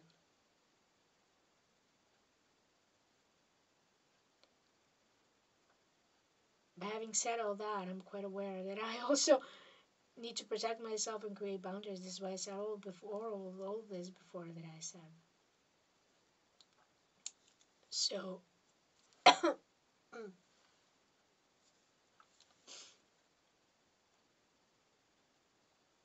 yeah, I just said that, how you do that. Just set the intention before going to bed that you want to go there and create with other people who are creating better reality. Other people and other beings, benevolent beings, your guides. You want to connect with your guides, you want to connect with your soul group, you want to connect, you know? And it might not happen, you might not remember the first day, you might not remember the second day, but you'll remember at some point if you do it continuously.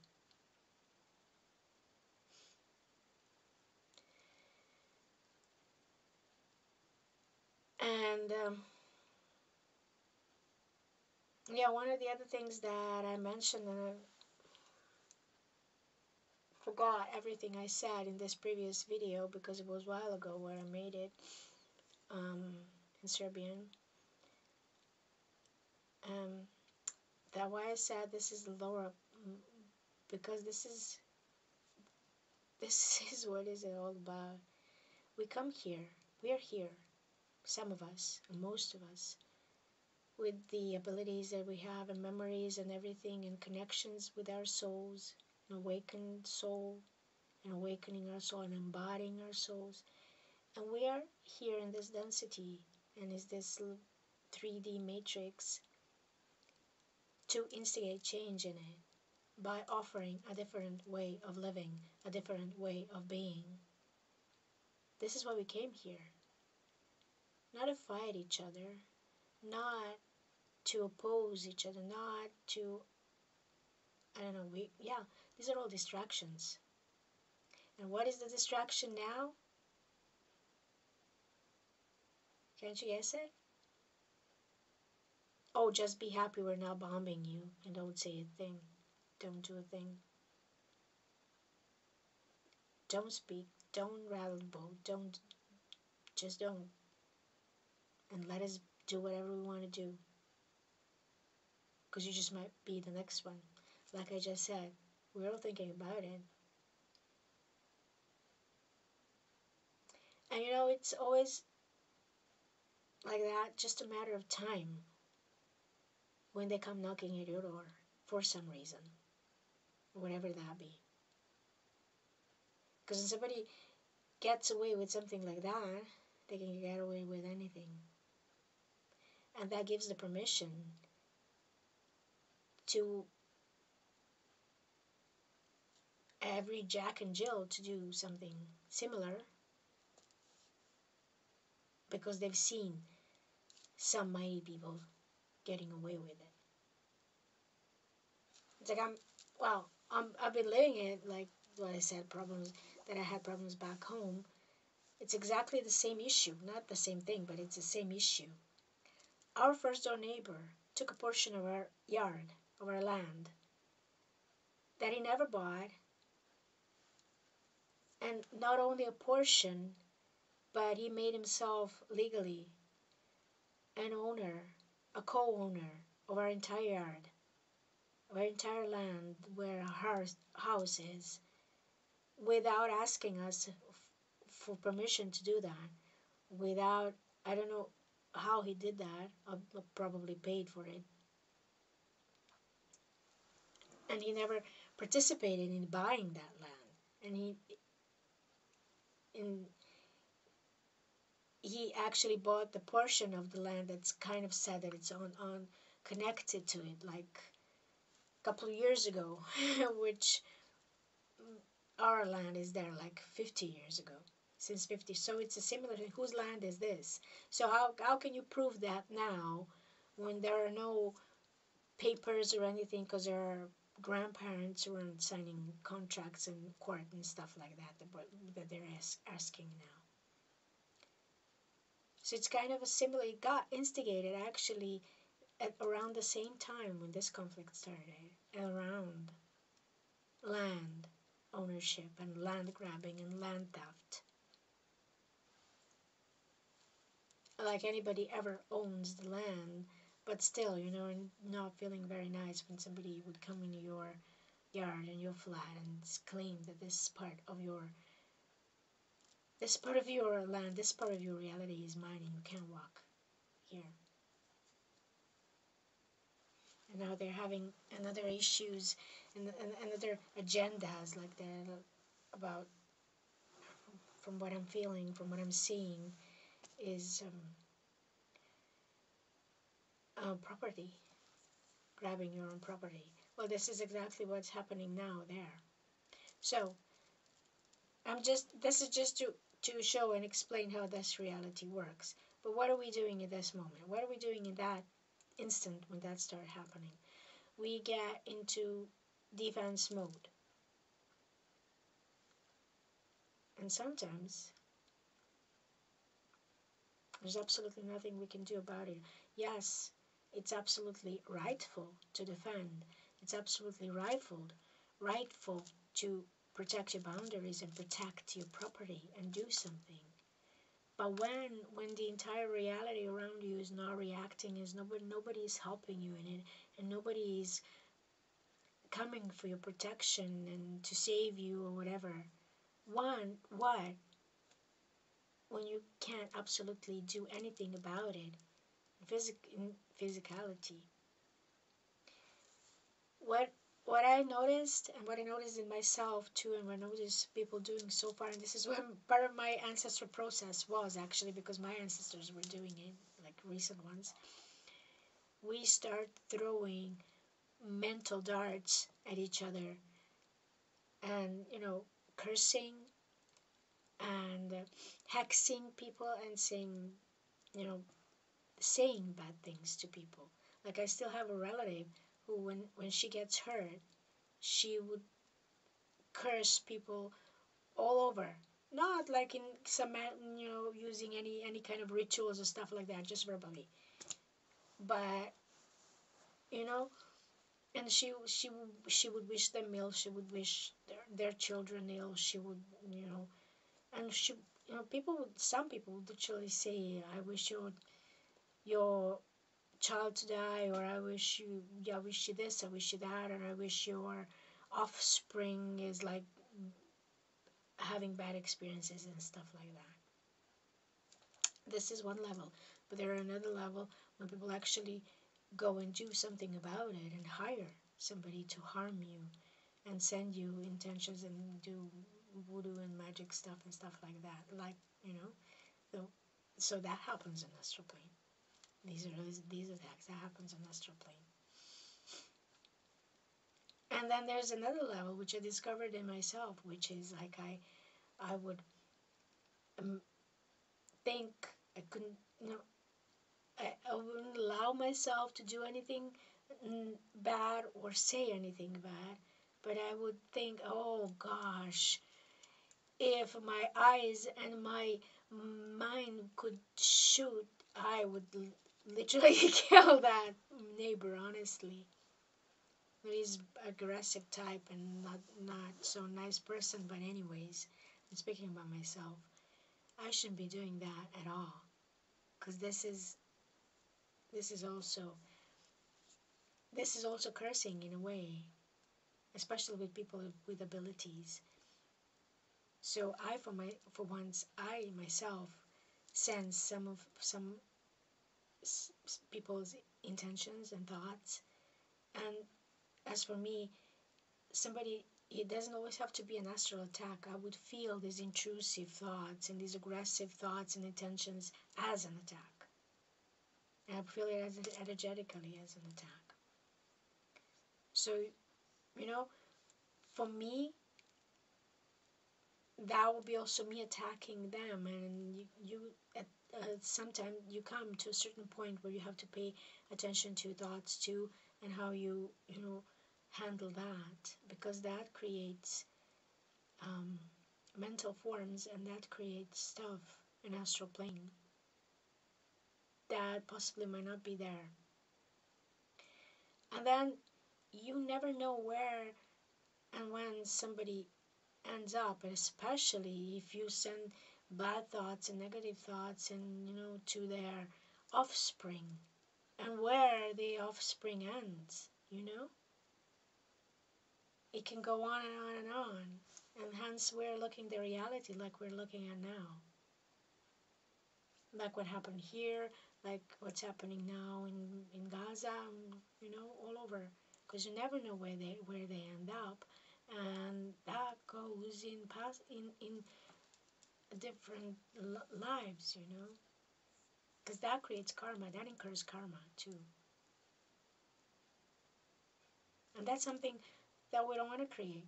This is why I said we have this space where we are in dreams, where we actually can use for creation. And this is why we have to work constantly on clearing our field and clearing our trauma and integrating our energy and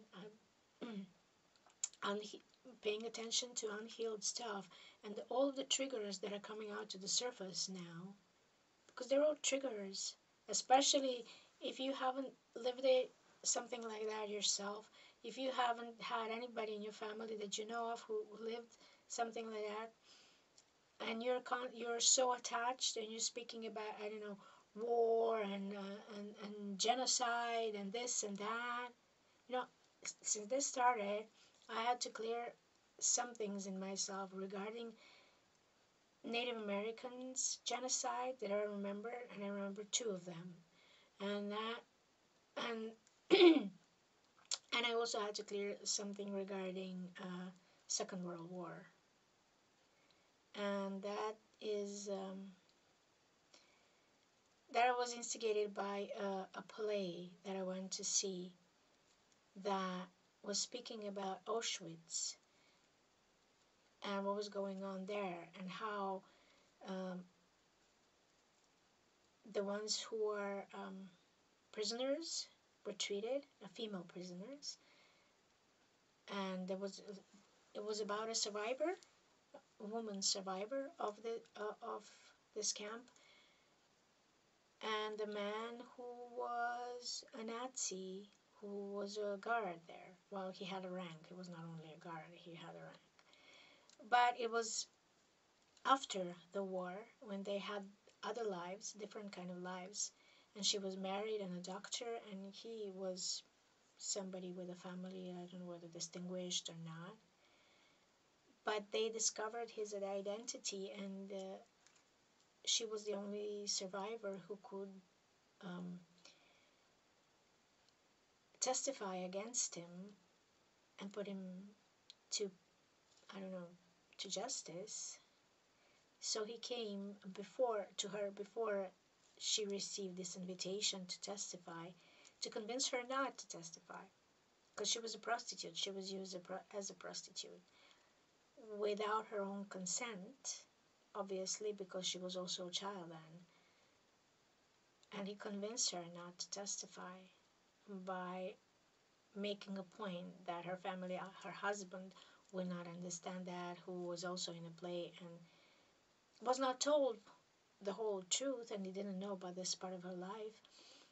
And throughout the play, he wasn't told that.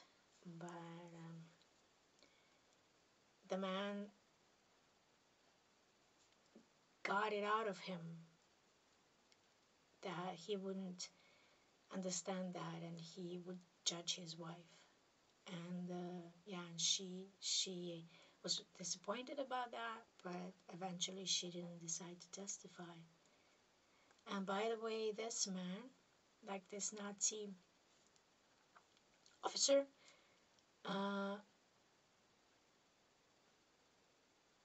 had female children, and all of them had Jewish boyfriends, and some of them went to live in Israel in kibbutz. And he wanted to avoid his being judged by his family, because everything else he could handle, but he couldn't handle being judged by his family. And yeah, at that time, that's exactly how the reality kind of shifted. It's when this started, it's like somebody pressed the button, Holocaust button, and everything blew up. So whether that is clearing or whatever, but they're surely using something to influence our reality.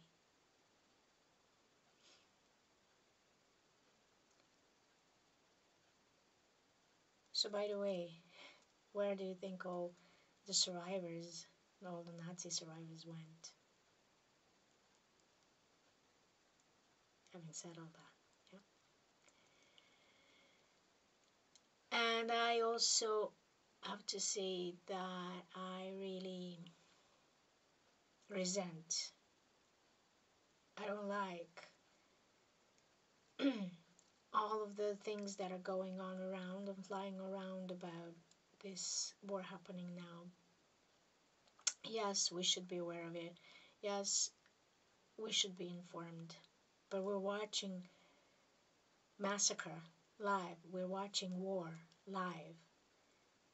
And it's like there are other wars in this moment that are happening somewhere else, but this is kind of being used and blown out of proportion so much. And yeah, like almost 20,000 people, that's, God, that's awful. But at the same time, there are psychological operations on both sides. That's what I wanted to say. And you never know when you're being a part of a psychological operation, when you're sharing so many information about something that you actually don't know that much about. And I'm not talking about the scenes of, bombs falling and people being injured, and I'm not talking about that. I'm talking about other information regarding the history and other stuff. And especially what I've seen that is going on around also is that like Holocaust and Auschwitz never happened. Not true, mate. And that's not nice. That's not nice.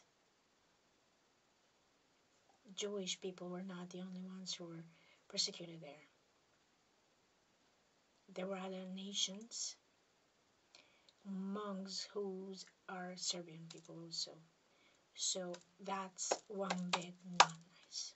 And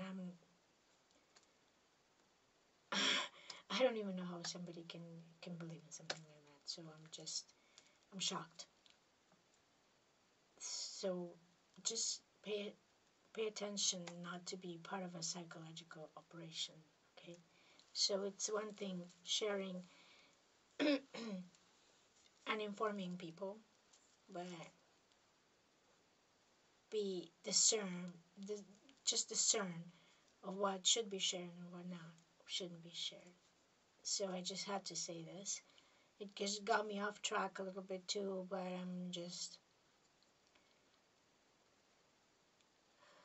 that's not helping anyone. And besides, with everything going on, I'm really afraid of what's going to happen with Israel, because I was worried about when I thought that it's going to instigate jihad. I thought that they're going to come and run them over completely. And I also don't like so much dehumanizing of Jewish people, because I think that has an agenda. And not everybody is Zionist, and I can't speak about that because I don't know anything about that, so I'm not going to even go there. But,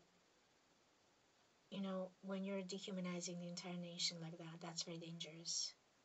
And that usually has an agenda and a reason behind it, and I'm really worried about what might happen to people in Israel too. And that does not justify in any way what's going on, and I'm pretty sure that most of them are not happy about this massacre and not supporting it. Like I said, there have been protests against Netanyahu for months there. But I guess we all just missed it. And again, going back to what I was speaking about, completely my energy, my facial expression completely changes when I speak about these lower, speaking about vibrations. You can you can see that now going on. Yeah. So this is precisely the reason why we have to connect with our souls, to be able to tap and understand, be told what's the truth and what isn't the truth, what should we do and what should we not do, how to maintain our boundaries, how to protect ourselves, how to create different realities for ourselves. Not just about manifesting a bunch of money or whatever. It's not like money is not needed. Money is needed. We still live in a reality where everything is being bought with money. But you need money to, I don't know, function and have food and stuff like that. I'm not saying that. I'm saying that once we connect with our soul group, and when we start connecting with other soul groups, there are in this grape or the other of like a wine, then we can create better reality. We start communicating through other means of communication, not only words, TV, social media, phones, but other means of energy communication. Once we start using all of these gifts that we have in our souls, then we can all collectively instigate a shift in the reality and create a better world, which is general idea why you're in the first place here and why you're in the first place have all of these abilities and why you are connecting with your soul, with your sent here. As long as you're here and you have all these abilities and codes, or whether you speak light language or paint, whatever you do, you have the codes to recode this matrix. And this is what you should be doing now. Not going into fight or against somebody or attacking somebody. Because that only provokes another attack. Light, what I've been told, light doesn't fight. Light melts, enlightens, enlivens. And then when there's light, then something that seemed to be existed in the dark doesn't exist anymore. Light transforms and transmutes. Light transmutes. And this is what we should be doing now. So if you're on the lower astral plane, that's not the top of it. That's not even the beginning of it. If you want to really connect to your soul, when you connect to oversoul, then you connect to the universal soul. And this universal soul actually creates this world and this reality that we're living in. And when we're working in the unison, in this field, this collective field, which is the point of it all, then we can create something different for all of us. But this kind of bigger change, you can't do on your own. This is why we connect with each other on a physical plane too.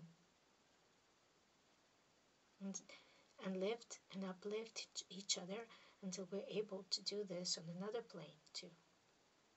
We are doing it already, but not all of us are aware of it. But when we uplift each other, we are able to be aware of it. When we download more of our soul energy and bring down and activate more of our own gifts, we are able to instigate others and then create bigger field, and create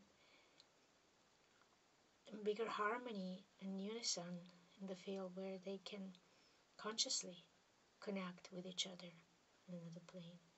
And remember that we are here to create this change, to instigate this change for the good of everybody involved in it. And there are more than one fields like this, but they're not working against each other. It's only us here that are working against each other.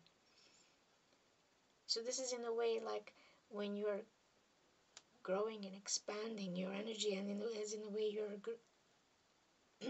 climbing your tree of life. Because everybody is in your tree of life. Your ancestry, your family, your acquaintances, your soul group. Essentially, this universal soul is living in all of us and through all of us. So, whether that's just one big soul who's creating, I see it like sometimes like this, male, female, they're one, but they're male, female. I usually see it as him as a Native American, and sometimes it's not, but it's different expressions for different dimensions and different realities, which we all go through, which we all can shift and go through. So that was my point, actually. This is the goal, to connect with this universal soul, which is the Christ consciousness. And when that transformation starts happening in you, you'll feel it in different levels, in different planes, and eventually in your body. Like I'm feeling this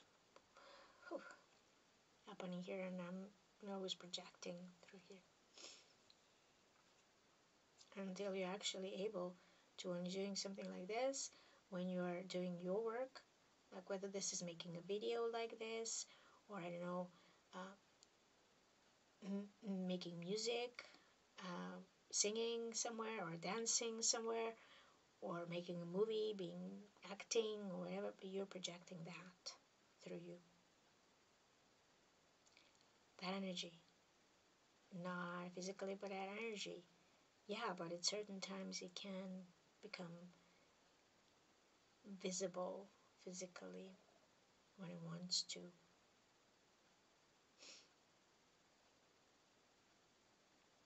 This is a hologram for that soul.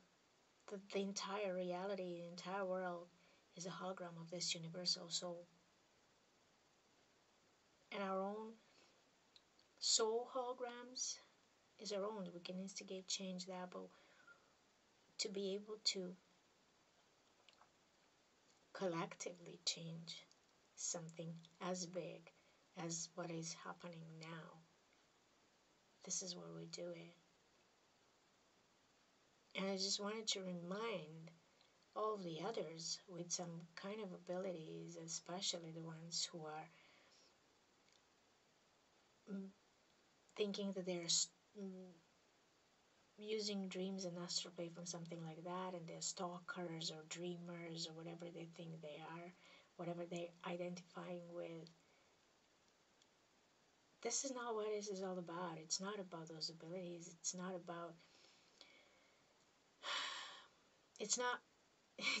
even about, being a healer or being this or being that. Yes, you are all that. But particular sake, to create that shift, to create that change. What then? What after?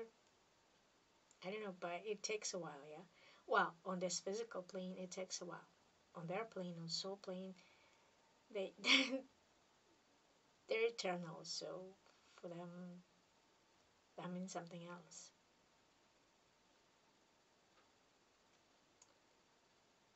So, I guess I said all I needed to say now. It took a little bit. Oh God, it took a lot. But I haven't been showing up for a while, so this is why it took this long. There was a lot to say because a lot of it happened, and the energies are really dense. The energies that we're experiencing and that are being thrown at us, that we're actually there to be transmuted. There's a lot of pain going on around, especially in that area, in the Middle East area. And we should be transmuting all this pain too.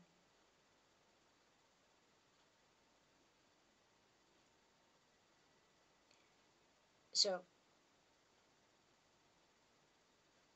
that's what I had to say. I mean, I can't promise you it's going to work tomorrow. I don't know.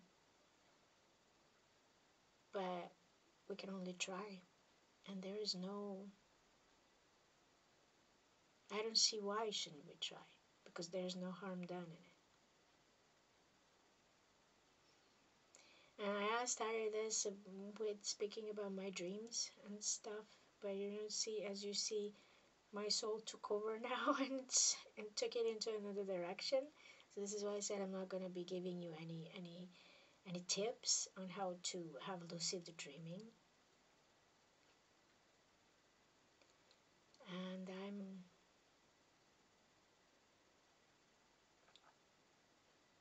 this isn't why are we, for myself, this is why I'm doing all these kind of different methods of healing and stuff to create boundaries in my dreams so that my energy is not drained there, so that I can continue what I've actually know how to do, to travel to these higher planes where I can connect with higher beings and bring about change that I want in my own life, so that others don't impose their reality on me, don't instigate whatever they want. I want to instigate change in my life that in a direction where I want to, and I know everybody thinks like that, but not at the expense of others, but in a collaboration and unison with others. And this is the field where we can do it, and I don't know, try. Why don't you try? And then